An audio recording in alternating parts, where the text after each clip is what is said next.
Terima kasih Bapak, sore malam hari ini kami ada di tempat ini semua karena Tuhan yang luar biasa. Berbicaralah di tengah-tengah kami ya Bapak, sebab Engkau Allah yang mempunyai rancangan yang hebat, hari depan kami yang luar biasa.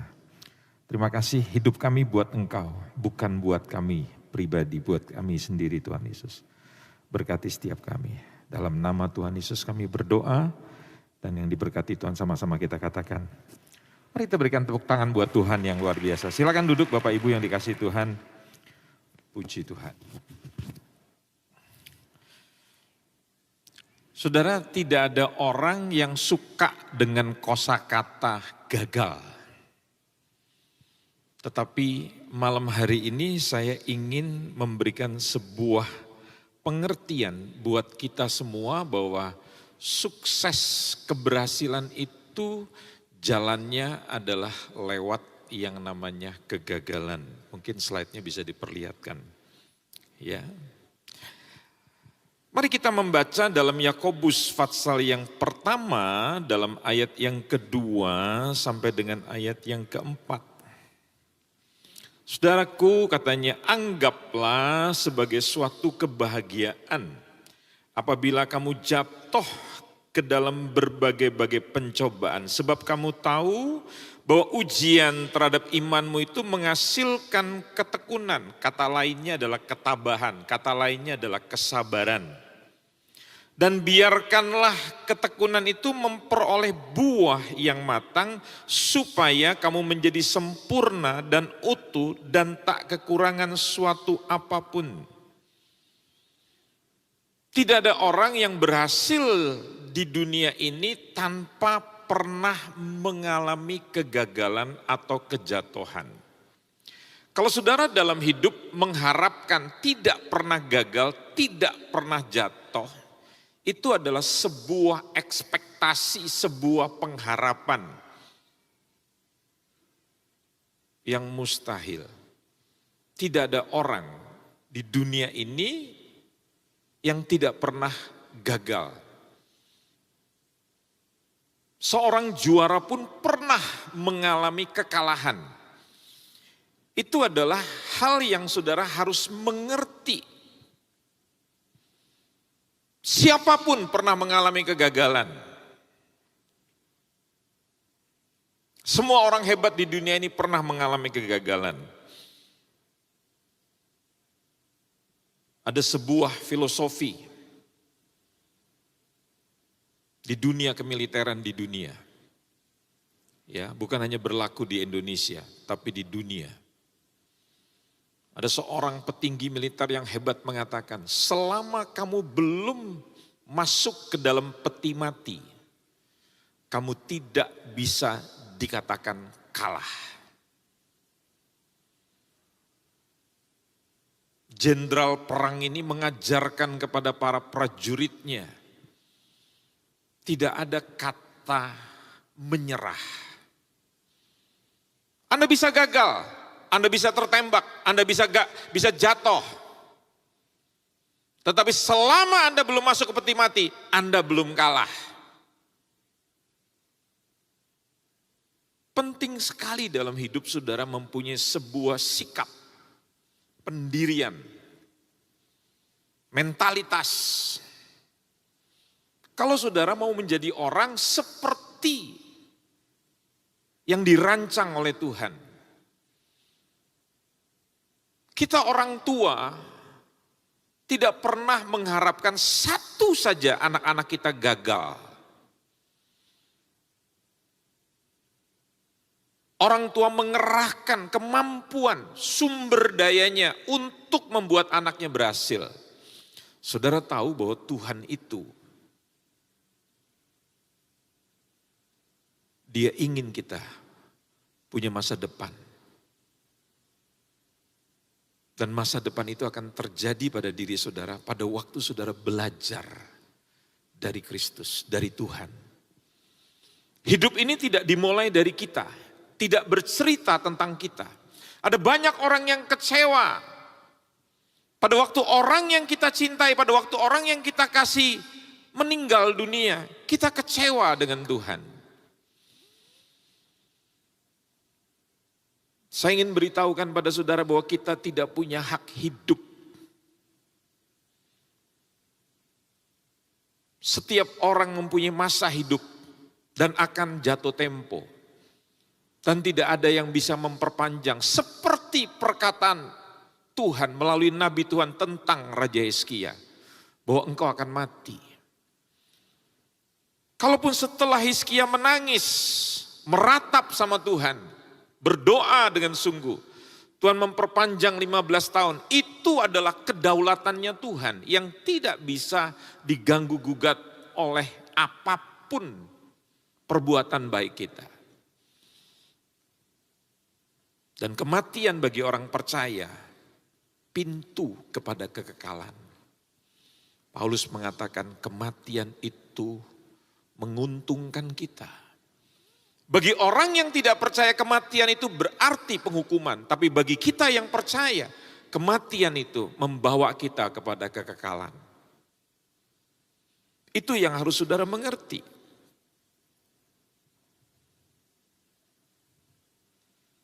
Dalam Ibrani 12 ayat yang pertama, ada slide-nya? Karena kita mempunyai banyak saksi bagaikan awan yang mengelilingi kita. Saudara mesti belajar bahwa dalam hidup ini ada orang-orang yang memperhatikan kita. Kita tidak kenal mereka, tapi mereka tahu kita.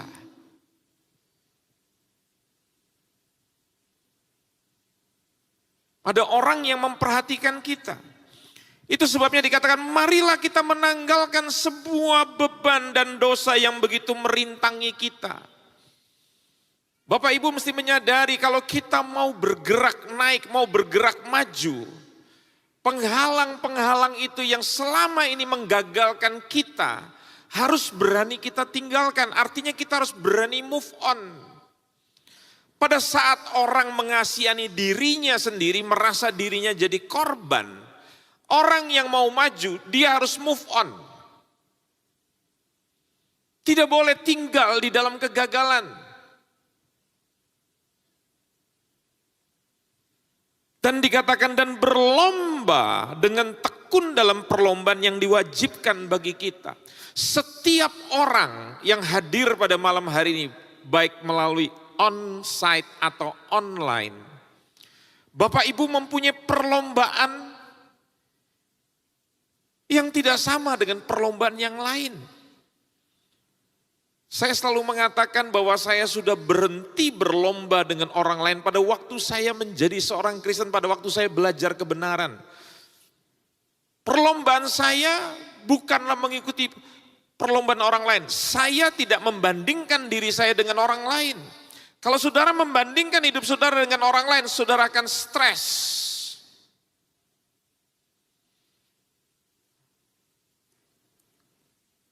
Tadi pagi sehabis doa puasa di Manyar, saya melihat seorang pekerja di gereja ini menuntun seorang yang tidak sempurna secara fisik seperti kita. Mungkin seperti Nick Vijay, kakinya tidak sempurna. Lantas kita mengatakan orang seperti itu, orang yang bagaimana? Kita menganggap dia cacat. Waktu saudara membandingkan diri saudara dengan orang lain, saudara akan merasa kurang.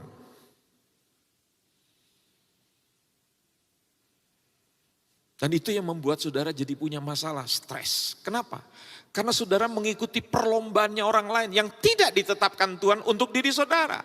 Jangan ambil perlombaannya orang lain, maka saudara akan stres. Jadi kita punya perlombaan sendiri. Slide selanjutnya.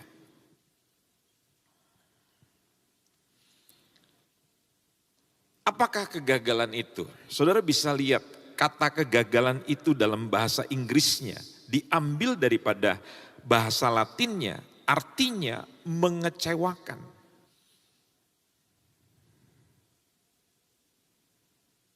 Ya.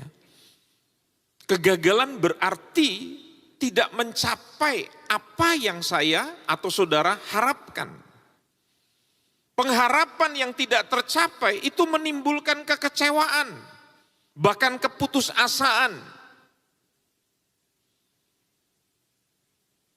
Pada waktu saya berdoa untuk orang-orang yang saya cintai, tidak seperti yang saya harapkan.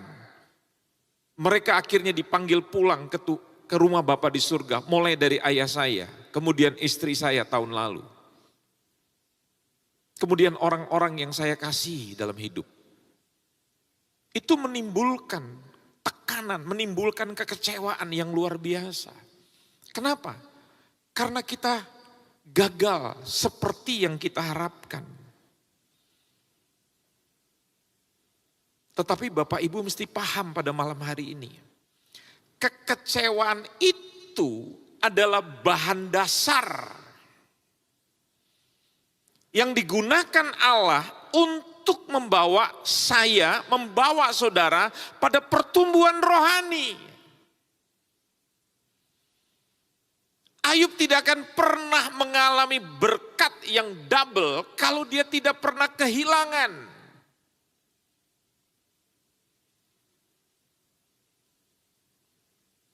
Siapa yang pernah mengalami rasa gatal seperti yang dialami oleh Ayub dari ujung kepala sampai ujung kaki. Dan dia tidak bisa menggaruk dengan kukunya sendiri tapi menggunakan beling.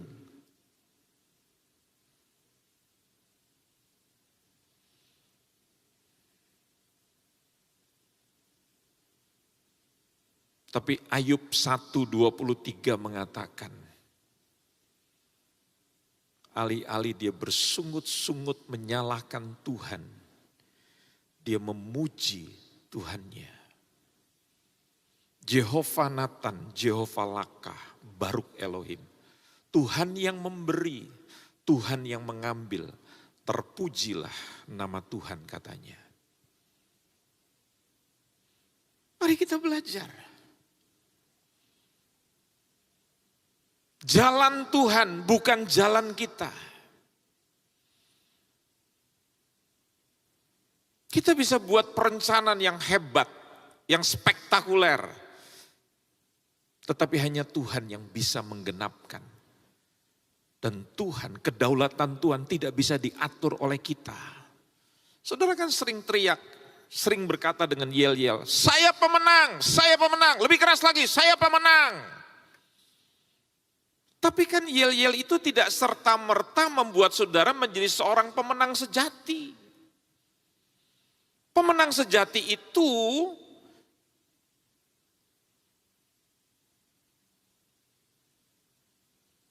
bukan seorang jenderal yang baca buku. Pemenang sejati itu adalah jenderal di lapangan yang berhadapan dengan musuh. Daud bisa disebut pemenang karena dia sudah mengalahkan singa. Dia sudah mengalami menang melawan beruang dan akhirnya dia bisa mengalahkan Goliat. Itu pemenang.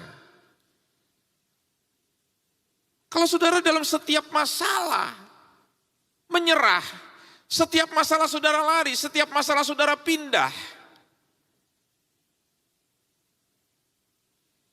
maka saudara tidak bisa mengalami apa yang disebut janji Tuhan itu kemenangan. Anda perlu menghadapi setiap persoalan dengan perasaan kecewa, dengan perasaan getir, dengan perasaan tertekan. Mungkin seperti yang dialami oleh Elia. Kenapa engkau tidak bunuh aku? Kenapa mesti ada hari kelahiran buat aku?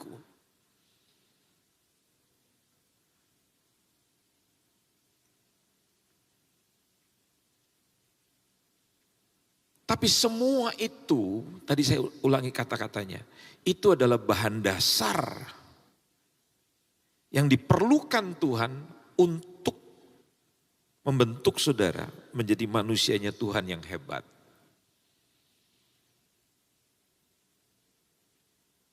Saudara ingin sabar, kesabaran itu diperoleh kalau saudara mengalami masalah, tidak dengan teriak. Saya orang sabar, saya orang sabar. Dalam nama Yesus saya sabar. Kekristenan itu bukan mantra. Kekristenan itu adalah menghidupi firman Tuhan.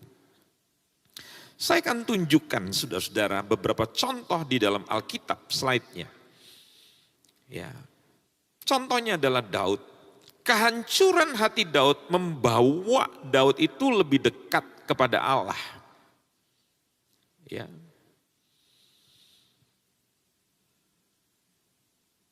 Ayub perlu mengalami keadaan yang sangat luar biasa, kehilangan yang besar.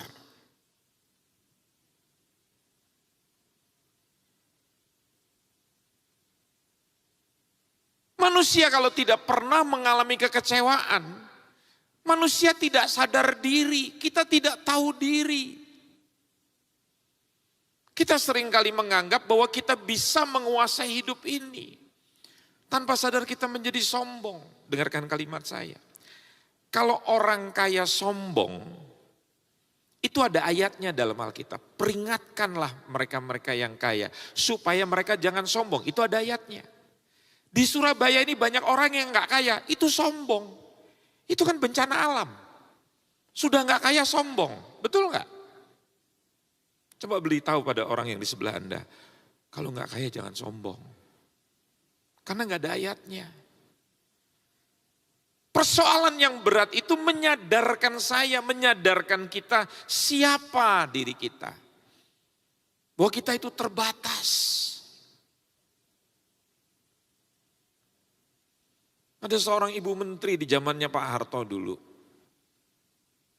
Meminta saya doakan anak perempuannya. Dan dia berkata, Tuhan mau minta apa? Kami barter Pak Andreas. Saya berani serahkan seluruh harta kami.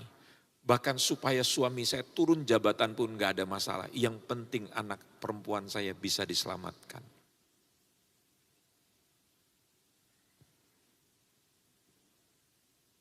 Kita harus sadar bahwa kita tidak bisa apa-apa. Ya, slide selanjutnya. Apa itu kegagalan? Kegagalan itu dalam istilah Prancisnya gagal melakukan satu tugas atau tindakan yang diharapkan. Mazmur 54. Sebab orang-orang yang angkuh bangkit menyerang aku. Orang-orang yang sombong ingin mencabut nyawaku. Mereka tidak mempedulikan Allah. Coba bayangkan, ada manusia yang merasa dirinya berkuasa. Dia bisa cabut nyawa orang. Dia sudah menyamakan dirinya dengan Allah.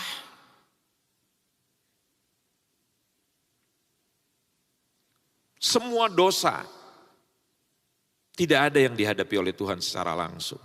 Tapi dalam kitab Yakobus, begitu dia melihat orang sombong, maka Tuhan turun dari taktanya dan menghadapi orang sombong. Seringkali saya mengatakan kegagalan, kehilangan yang besar itu untuk membuat manusia menjadi rendah hati. Supaya kita tidak pernah menjadi orang yang sombong. Selanjutnya tokoh yang selanjutnya adalah Yunus. Kegagalan Yunus dalam mentaati Allah. Anda tahu ceritanya saudara-saudara. Walaupun dia confident, percaya dirinya besar.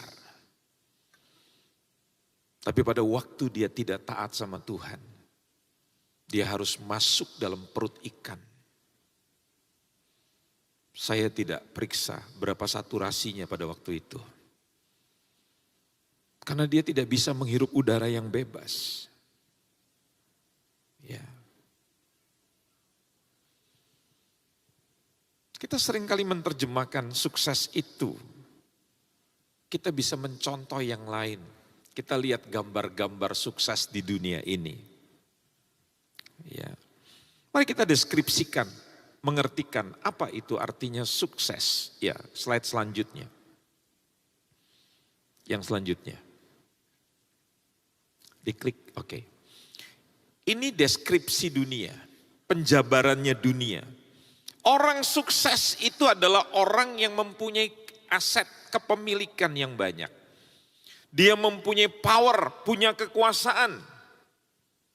Dia punya jabatan dan orang menjadi populer.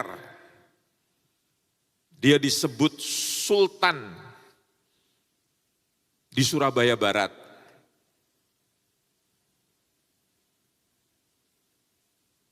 Saya menjadi sultan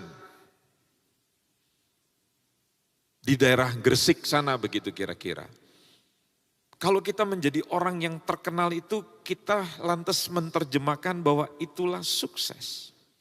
Tetapi sukses menurut deskripsinya Alkitab, penjabarannya Alkitab, sangat bertolak belakang. Mari kita lihat deskripsi Alkitab tentang sukses. Yang pertama, saudara bisa disebut sukses kalau saudara hidup di bawah otoritasnya Allah. Mari kita baca ayatnya. Ya. Dalam Imamat 18 ayat 4, kamu harus lakukan peraturanku dan harus berpegang pada ketetapanku dengan hidup menurut semuanya itu. Akulah Tuhan Allahmu. Kapan saudara, kapan Bapak Ibu disebut sukses? Waktu Bapak Ibu berjalan dalam jalannya Tuhan. Di dalam dunia ada dua jalan, kata anak sekolah minggu. Lebar dan sempit. Yang lebar jiwamu binasa, yang sempit jiwa kita terselamatkan. Mana yang kau pilih, kata anak sekolah minggu. Di dalam firman-Nya dalam perjanjian baru Tuhan mengatakan, pilihlah jalan yang sempit, jalan yang sukar. Secara jujur kita lebih suka memilih jalan yang lebar, jalan yang mudah. Dengarkan kalimat saya.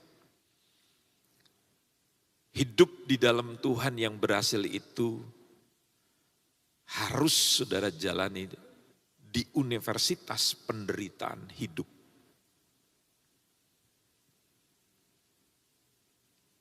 Fakultas jatuh bangun, jurusan pukulan berat. Hari-hari ini pelajaran tentang salib itu tidak lagi ada di gereja. Dengarkan kalimat yang saya pernah sebutkan di sini. Berkat Tuhan itu punya dua kaki. Kaki yang satu namanya kelimpahan.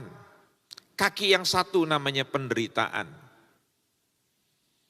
Ada banyak orang menikah, bayangannya itu kalau menikah, semua indah. Akan penuh nyanyian. Karena terlalu mungkin waktu dia mau menikah itu dia banyak melihat film India. Sehingga dia berpikir nanti kalau pernikahan itu isinya nyanyian tumbar miri jahe. Ada tiang dia berputar terus nyanyi lagi tumbar miri jahe, ketumbar kemiri dan jahe. Dia berpikir pernikahan itu seperti demikian. Dia lupa bahwa pernikahan itu menurut firman Tuhan dalam 1 Korintus. Kamu mencari kesusahan.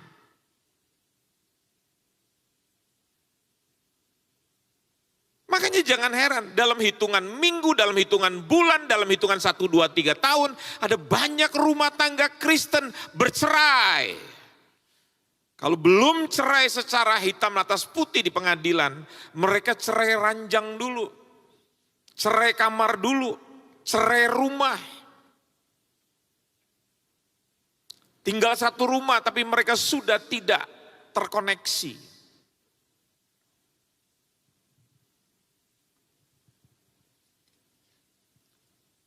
Kalau Anda mau berhasil, Anda perlu jalan di bawah otoritasnya Allah. Jadikan Yesus itu bukan hanya juru selamat, tetapi dia menjadi kurios, penguasa tunggal. Dengarkan kalimat saya. Kemarin saya ngobrol dengan beberapa hamba-hamba Tuhan. Dan seorang hamba Tuhan bilang begini pada saya, ini pendapatnya dia Bapak Ibu. Ada banyak rumah tangga gagal. Dan pada umumnya suami yang suka berselingkuh. Ini bukan kebenaran ya, ini pendapat hamba Tuhan. Tapi patut didengar. Suami itu kan panglima, kata Tuhan. Kepala keluarga, pemimpin rumah tangga. Istri itu kan sebetulnya penolong, pendorong, pendukung, encourager. Yang seringkali membuat rumah tangga itu gagal, suaminya panglima, istrinya pangenam. Paham nggak tidak, ibu-ibu? Suaminya panglima, panglima, istrinya mau jadi pangenam. Mau lebih tinggi, mengatur suaminya. Berkuasa atas suaminya. Dulu ada perempuan yang hebat di negeri ini, yang memimpin 1.000 laki-laki di bawahnya dia. Perusahaannya besar. Dan dia berkata begini, saya pemimpin 1.000 laki-laki di perusahaan ini. Tapi begitu saya pulang, saya adalah bawahan daripada seorang laki-laki yang menjadi imam saya. Dia bukan Kristen. Dan rumah tangganya langgeng sampai hari ini Bapak Ibu. Sudah sepuh, sudah lanjut. Karena sang wanita yang hebat ini selalu menganggap suaminya panglima dan dia tetap pang 3, pang 4, bukan pang 6. Saya tadi ngobrol di jalan sama Pak Petrus, saya bilang begini. Kadang-kala seorang istri itu di jalan gitu ya, suka ngomong sama suaminya. Awas Pak, awas Pak. Suaminya lagi nyetir mobil. Kiri Pak, kiri Pak. Awas Pak, kanan. Lucu kita ini. Jalan sama suami banyak diatur suaminya. Kurangi gas Pak, tancap Pak, rem Pak. Ibu-ibu naik pesawat apa ngomong begitu sama pilot? Anda naik pesawat apa Anda ngomong begitu? Awas pilot, sebelah kanan ada burung, antem kiri. Kan enggak, ibu-ibu pasrah saja. Kenapa sih kita tidak belajar percaya pada suami kita?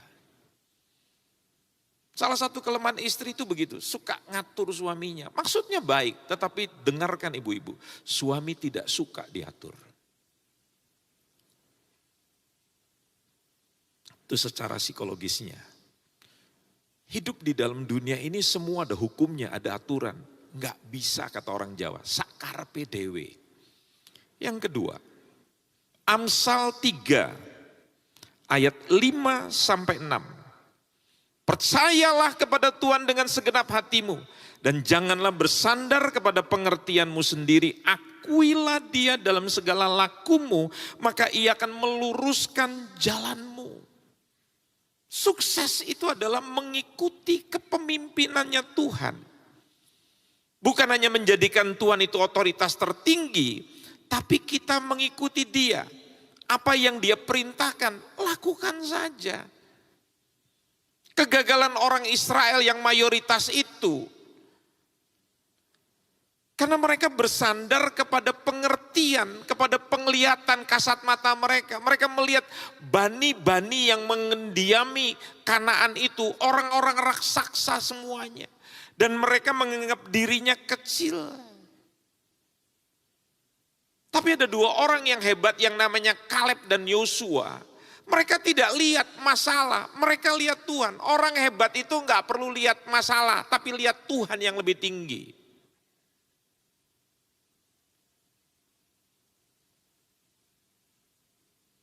Orang ibadah itu, esensi ibadah itu bukan melihat konten acara dalam ibadah.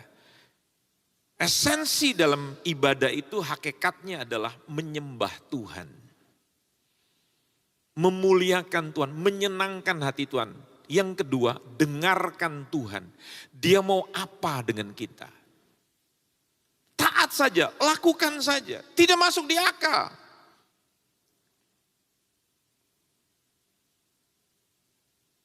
Yang ketiga, slide selanjutnya. Hidup bergantung kepada kekuatan Kristus. Filipi 4 ayat 13, segala perkara katanya dapat kutanggung di dalam Dia yang memberi kekuatan kepadaku. Kalau Anda tahu siapa yang diam di dalam dirimu itu lebih besar daripada semua masalah di dalam hidup ini. Anda tenang saja. Saya ingat semasa saya sekolah dulu. Saya diancam oleh beberapa teman-teman saya. Mereka tidak suka lihat saya. Entah kenapa mereka memusuhi saya. Beberapa teman-teman saya saja, tidak satu sekolah. Hanya mungkin 4 atau 5 orang. Dan mereka senang sekali. Kendaraan saya, sepeda motor saya, joknya diberet, disobek. Spionnya dicabut. Nanti businya dicabut sama mereka. Mereka tidak puas di situ. Mereka ingin memukul saya. Tapi selalu tidak berhasil. Saudara tahu bagaimana caranya tidak berhasil? Karena saya anak tentara. Supir saya dari kopral sampai sersan mayor. Jadi saya sampaikan pada supir-supir ayah saya. Om, saya mau dikeroyok. Jadi supir saya tidak langsung selesai mengantar, dia langsung pulang. Dia tungguin saya. Dan anak-anak ini bisa bekerja kalau keluar main, istirahat. Nah pada saat istirahat mereka sudah siap-siap. Tapi begitu melihat supir saya, mereka tidak berani. Kalau saudara tahu bahwa yang menyertai Tuhan itu luar biasa dalam hidup saudara, saudara nggak perlu mengalami ketakutan. Dan sekali waktu saudara, mereka sudah merancang, nanti pulang sekolah saya akan dicegat. Saya diberitahu oleh teman saya yang lainnya. Dan saudara tahu, saya telepon bapak saya. Dan begitu sebelum pulang bapak saya sudah nunggu dengan pakaian tentara.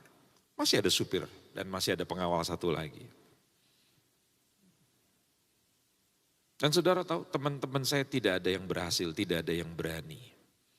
Dan saya dengan lantangnya, begitu melihat mereka, saya bukannya ketakutan, tapi saya malah meledek. Apa? Kenapa? Karena yang menyertai saya lebih besar daripada mereka. Kalau saudara tahu bahwa kekuatan Kristus ada di dalam hidup saudara, saudara akan menjadi tenang dalam hidup ini. Setuju? Dan yang selanjutnya saudara-saudara, bertumbuh dalam karakter Kristus. Mari kita baca Roma 8 ayat 29. Sebab semua orang yang dipilihnya dari semula, mereka juga ditentukannya dari semula untuk menjadi serupa dengan gambar anaknya. Supaya ia anaknya itu menjadi yang sulung di antara banyak saudara. Saudara dipanggil Tuhan bukan sekedar jadi orang Kristen. Dulu bukan pakai kalung salib, sekarang pakai kalung salib. Dulu enggak pegang Alkitab, sekarang punya Alkitab. Dulu simbol di mobil saudara, di rumah saudara bukan salib, sekarang saudara pakai salib. Bukan itu maksud Tuhan. Tanda yang dimaksudkan itu bukan tanda lahiriah. Tapi tanda-tanda yang betul melekat di dalam hidup saudara. Karakternya Kristus, sifat perbuatan Kristus itu harus betul-betul menjelma dalam kehidupan kita. Istilah bahasa Alkitabnya, firman yang menjadi daging. Jadi firman itu bukan sekedar knowledge, bukan sekedar pengetahuan. Tapi firman itu betul-betul diwujud nyatakan. Di dalam kehidupan kita sehari-hari. Dulu saya seorang yang emosional, begitu kira-kira pengakuan seseorang. Tapi begitu saya mengikuti Kristus, saya bisa menjadi orang yang sabar. Nah itu dia karakter Kristus yang bertumbuh. Kita baca satu ayat lagi. Mazmur 119 ayat yang ke-71. Bahwa aku tertindas itu baik bagiku, supaya aku belajar ketetapan-ketetapanmu. Aneh Daud ini.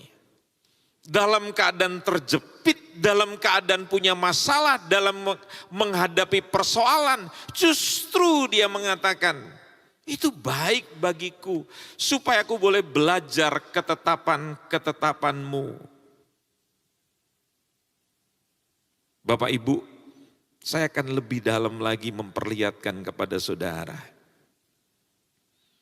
Jadi sukses itu tidak seperti yang digambarkan dalam gambar ini. Sukses karena mempunyai uang yang banyak. Kalau saudara mengukur hidup saudara dari uang yang banyak, pertanyaan saya, yang banyak itu nominalnya berapa? Karena kaya menurut seorang yang kaya itu berbeda dengan kekayaan menurut orang yang lainnya lagi. Saudara tahu dalam hidup ini dari pertama kali kita lahir memang sudah tidak adil. Kalau saudara mengharapkan keadilan di dalam hidup ini, dengarkan kalimat saya, saudara pasti akan stres, pasti saudara akan depresi. Tidak bisa saudara mengharapkan keadilan selama saudara hidup di dunia ini. Di dunia ini tidak ada keadilan. Keadilan itu cuma punya Tuhan. Ya. Coba lihat saudara-saudara tentang perumpamaan orang kaya dalam Injil Lukas 12. Orientasi hidupnya itu adalah kekayaan, kenyamanan, keamanan.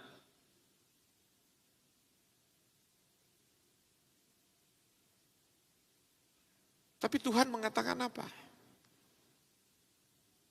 Itu orang kaya yang bodoh.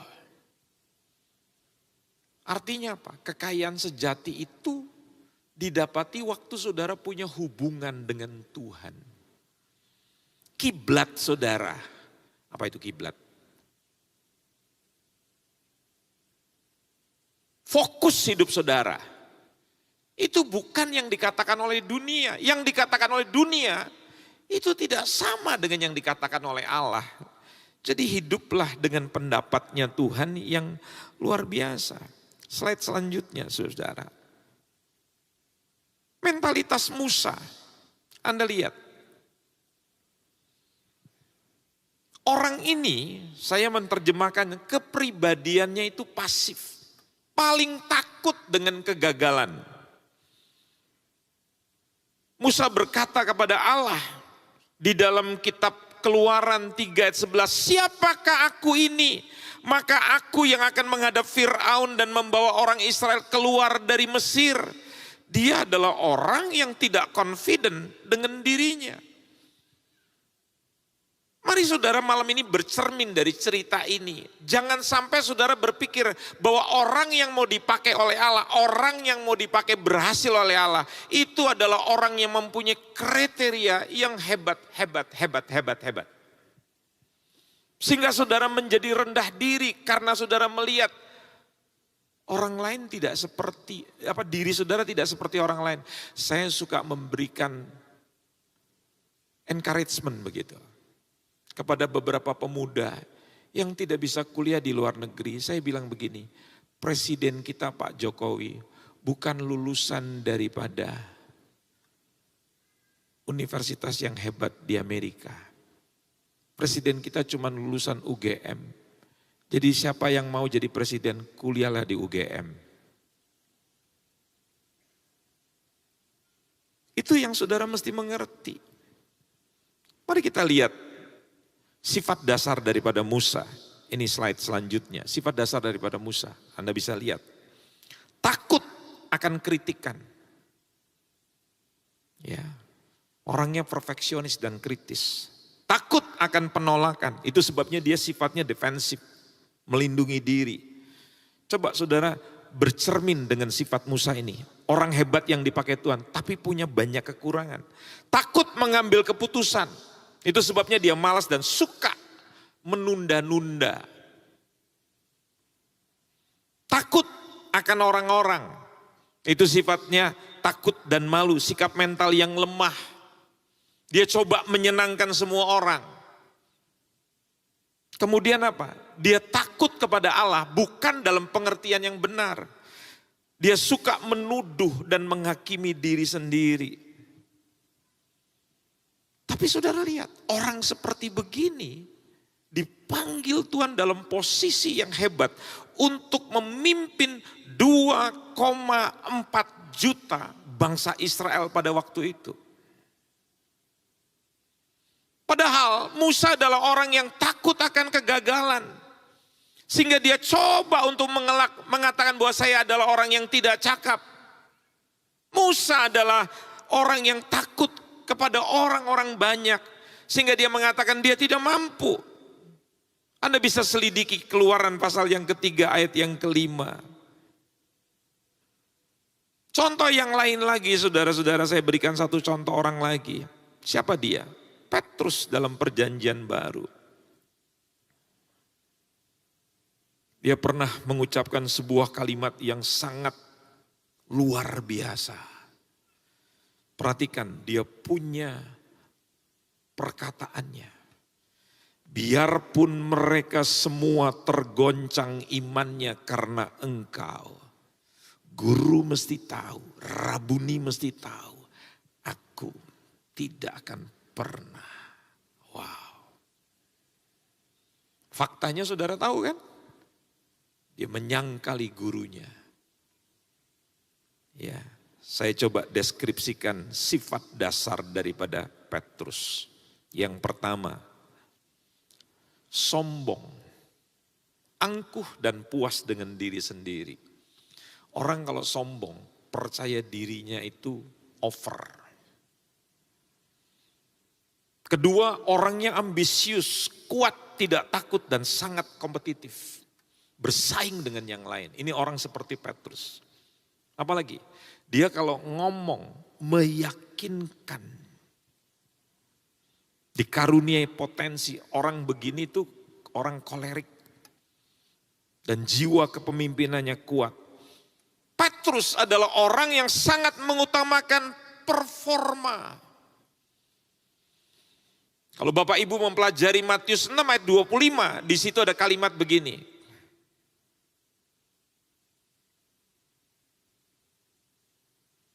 Karena tubuh lebih penting daripada pakaian. Kalau saya coba mengurutkan Matius 6, 25 sampai 34, maka saya dapatkan hal seperti ini. Nomor 1, Tuhan tuh yang diutamakan, Matius 6, 33. Kemudian yang kedua, dia berkata bahwa hidup itu lebih penting daripada makanan. Hidup itu dipakai sebuah kata yang artinya hubungan dengan orang yang terdekat. Hubungan saya yang paling penting setelah Tuhan itu adalah hubungan saya dengan istri. Istri dengan suami. Mengapa itu penting?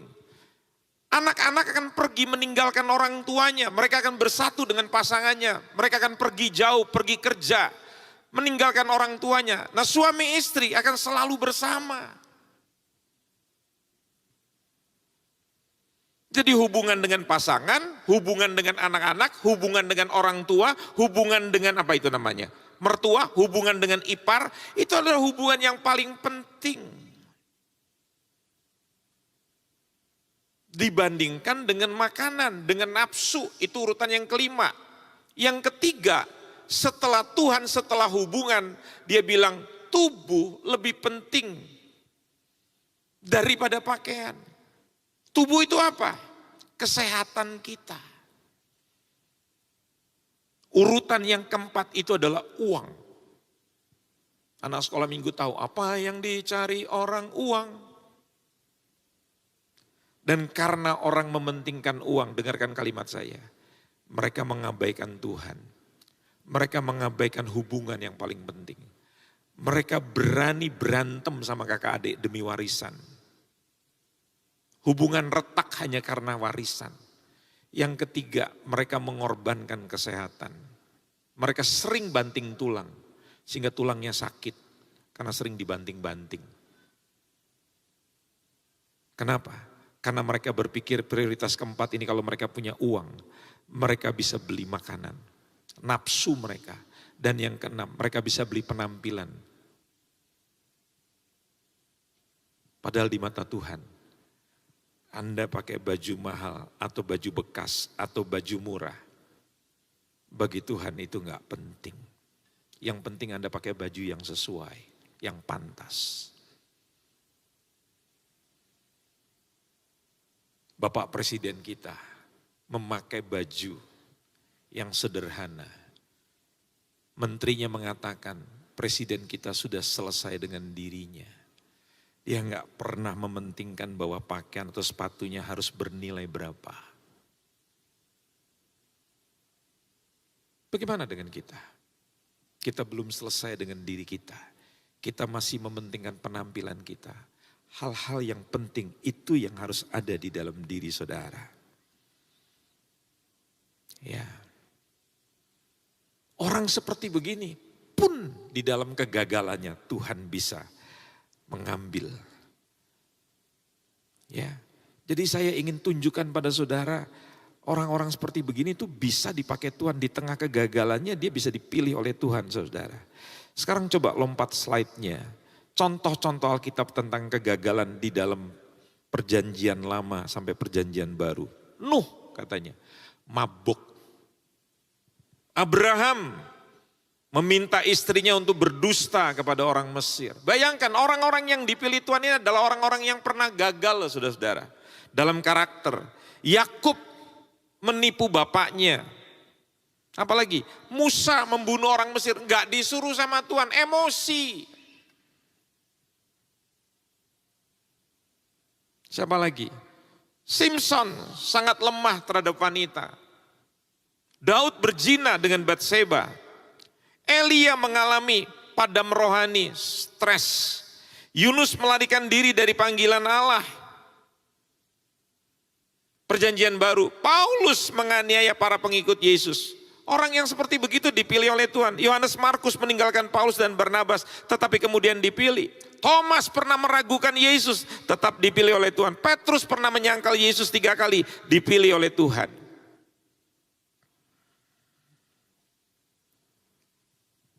Allah mengizinkan saudara-saudara semua kelemahan di dalam diri kita. Tujuannya apa? Supaya Allah bisa beracara mengubah kehidupan saudara. Kenapa? Ini ayat penutup. Karena rancangan Tuhan seperti begini. Yeremia 29 ayat 11. Sebab aku ini mengetahui rancangan-rancangan apa yang ada padaku mengenai kamu, demikianlah firman Tuhan. Yaitu rancangan damai sejahtera dan bukan rancangan kecelakaan, untuk memberikan kepadamu hari depan yang penuh harapan. Bahasa lainnya, hari depan yang gilang gemilang. Hari ini saya ingin mengatakan pada Bapak Ibu, saudara-saudara, rekan-rekan muda, kalau hari ini kau merasa gagal, hari ini kau merasa hari depanmu gelap, kalau hari ini kau merasa dirimu sudah tidak ada harapan lagi, percayalah, engkau belum selesai. Tuhan belum selesai. Tuhan punya rancangan yang indah buat hidup saudara. Bangunlah besok pagi dengan mengatakan begini, inilah hari baru yang diberikan kesempatan Tuhan kepada saya. Saya akan melupakan perkara yang di belakang. Yang di belakang hanya jadi pembelajaran. Dan saya akan melangkah ke depan untuk melihat hari depan saya yang dijanjikan Tuhan terjadi dalam hidup saya. Amin saudara-saudara. Kalau engkau sakit, jangan lemah. Percayalah Tuhan punya rancangan yang indah. Supaya besok pagi engkau mulai bangun pagi. Berolahraga. Engkau mulai menjaga makananmu.